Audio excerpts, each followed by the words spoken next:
3 minigames for Dungeons & Dragons. Whether you're having a town festival or need something to spice up your tavern, having a good minigame in your back pocket is a good way to add some spice to your game. Drinking and eating contests. Whether your players are racing to finish a drink or trying to see how many pies they can stuff down without hurling on the crowd, a drinking or eating contest is a funny minigame to throw in. Have contestants make constitution checks that increase in difficulty for every food or drink, and if they fail, have them make a constitution saving throw or they lose their lunch all over themselves. Games of chance. Everyone loves to roll dice, and games of chance are a fun, no-skill way to make or lose a few coins. Replicate your favorite card games such as poker or blackjack with dice, with the dice representing different cards, or make up a new game. For example, Double Up. Each player has 2 of every die from D4 to D20. Every player places a bet, then chooses a set of dice. Whoever rolls the same number on both dice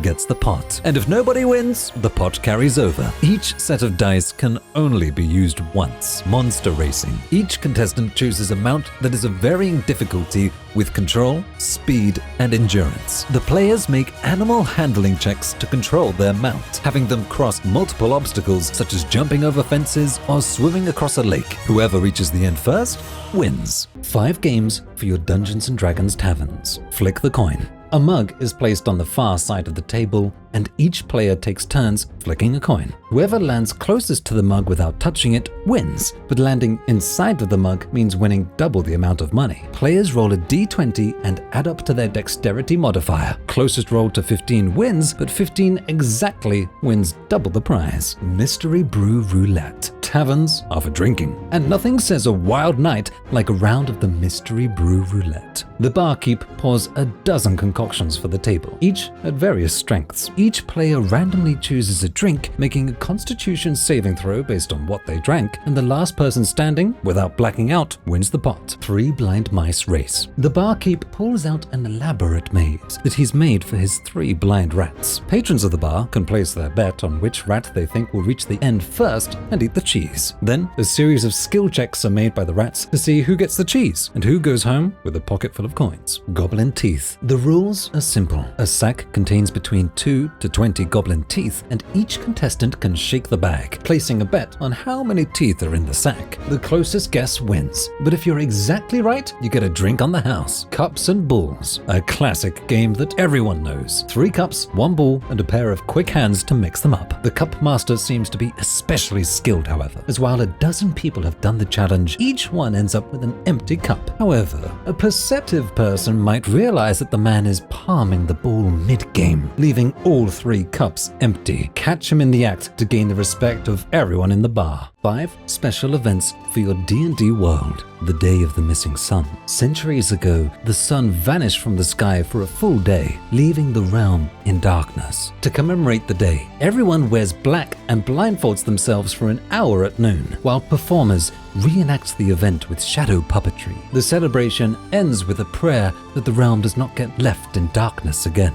Goat Ball Gala. Up in the mountains, a small town has their annual Goat Ball Gala, where the best goat ball teams in the world face off. Except this town is one of 2 towns that still play it. Teams ride giant mountain goats and try to knock a giant ball into a goal while traversing the rough mountainous playing field. The match itself is quite exciting, but everyone usually is wasted before it even starts, as the goat tail gate party is insane. The Great Pie Sacrifice. To thank the nature spirits for blessing the town with a good harvest, the town of Grainford offers thanks to a local nature spirit for fertile land by baking a giant pie with some of the year's best harvested vegetables. The pie is left out in the fields overnight, and locals wake up to find only crumbs remaining. However, if the party investigates further, they find that a druid is just showing up and eating the pie every year. Candle Eye Festival. A winter tradition to keep away the dark in a rural town. The party arrives as the townsfolk are lighting up hundreds of lanterns and candles outside. Every home lights a candle in a lantern that makes it look look like the buildings have glowing eyes in them. The festival is bright and happy,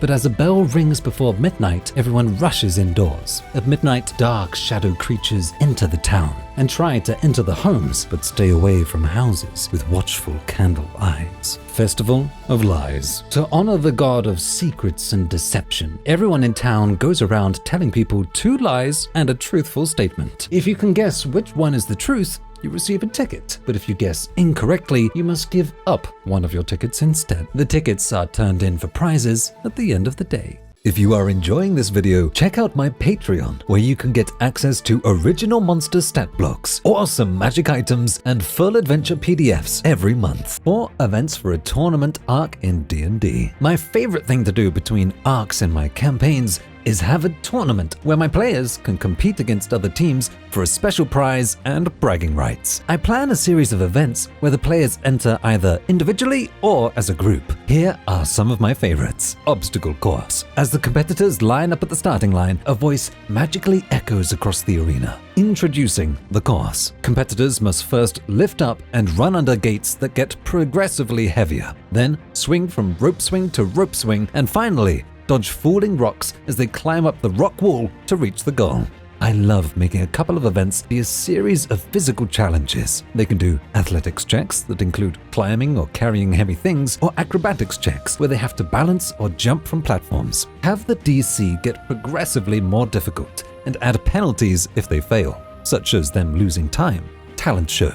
This one is left a bit more up for interpretation by the players. Have the players come up with a multi-part performance that requires a series of skill checks. It can be done solo or in a group, but have competitors do a series of performance checks or other skill checks, giving them advantages or bonuses for being creative with their routine. Instead of being pass-fail, I make the talent show a combinative score, where the total of 5 skill checks is their score out of 100. Puzzle room. Each competitor steps up to a solid metal box, each with a single door.